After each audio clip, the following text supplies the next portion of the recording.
Hey there, I'm Deerhart, and wow, what a year. I am super missing being in person with all of you and traveling around to events.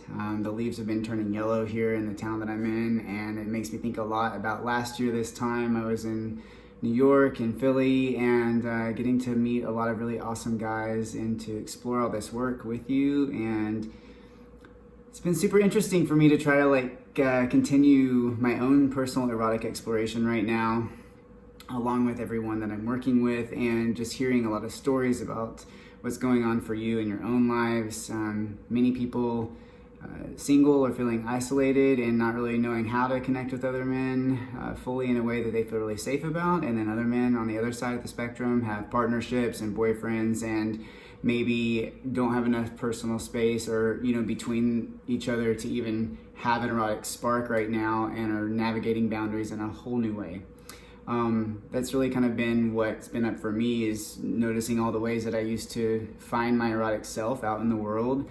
Being in the house with a partner is both comforting and really challenging to get my needs met for personal space, and also to find the parts of me that really help me become really in contact with my own erotic identity and who I am.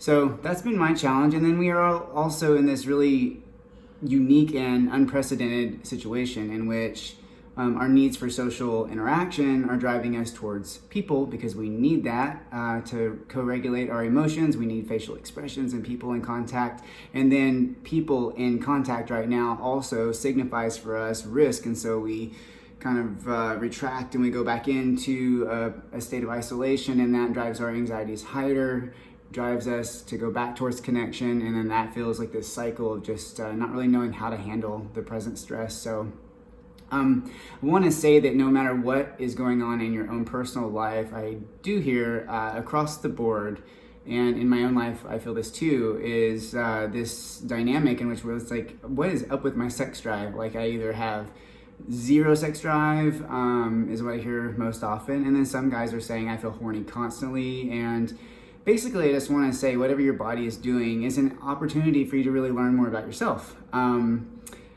When we are under threat, our parasympathetic nervous system doesn't really respond how we want it to. And that is the part of our nervous system that really gives us reliable hard-ons and an ability to be aroused and feel comfortable and excited about sex. And instead, we are activated in a way that makes us want to protect ourselves. So that makes it really difficult to feel open and alive and free and erotic. So mostly whatever is going on for your own body can be an opportunity to really look into maybe how you frame your eroticism. So when it comes to self-pleasure, we have the normal avenues, maybe like video stimulation, and that's a way to have fun and to feel some sort of like contact with the outside world of desire.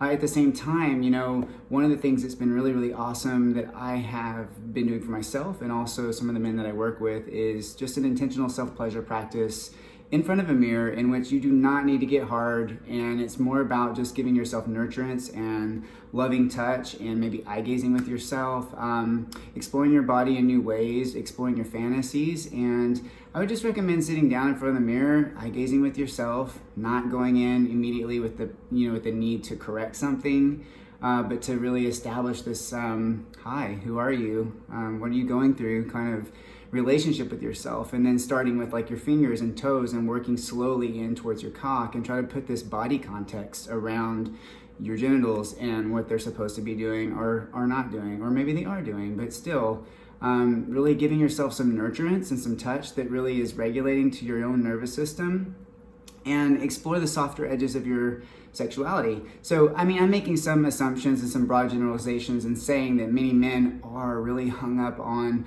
the doing aspect of sex, like doing you. Like fucking itself has this like vehicle of energy that's like me into you, and it doesn't really give us a lot of permission to let down the strictures of our bodies and manhood and the ways that we really like posture ourselves either out in the world or in sexual positions to try to, bolster ourselves and bulwark ourselves against the vulnerability that we all feel inside and the little boys that still live within us. So My suggestion right now is that during this time that is super weird, let your body be your guide into your belief systems and try nurturing touch with yourself. Maybe self-pleasure isn't, like this like 0 to 100 zinging energy that leads you to ejaculation. Maybe instead it's all about a slow burning build that you experience over the course of a few weeks. Maybe it's just about massaging your body. Maybe it's just about giving your soft cock a massage and like really experiencing pleasure in a completely different way. And I totally encourage you to keep a journal, track your thoughts, track your feelings, track any fantasies that are arising. I've had a bunch of fantasies come up for me during this whole time in COVID that I didn't used to fantasize about. So I think that's really interesting because it, kind of connects to how I'm getting my needs met now in a whole new way. And I think that many of you can probably relate to that. So yeah, study yourself, see what happens whenever you allow yourself to let go a little bit more deeply and just be okay with whatever's happening in your body at the moment. And if you're gonna reach out to other people for connection, here's a really awesome tip. Screens are such that we don't really, we often when we're on screens, we're like looking at social media or we're watching a video maybe like on YouTube while we're also like cooking or doing other things. And so it's kind of like asymmetrical in the sense that we're not really paying attention to what's going on the other side. So when we connect with other people via screens right now, it's important that we don't just have a verbal conversation with other people that looks kind of like the way that we do everything else, which is kind of half involved. So really slow down, make space in your conversations to let feelings come up, and maybe even pause when you're talking and let those feelings show. You might have to augment them a little bit in the way that you demonstrate it. You might have to pause and smile and direct your attention towards what emotion is present for you so that you can get that feeling across to the other person and then receive that and invite people into deeper conversations. One of the ways that some single guys are getting their needs met right now via screens with other people is talking to their friends about sex and inviting some of their friends that they never had relationships with before into a kind of like mutual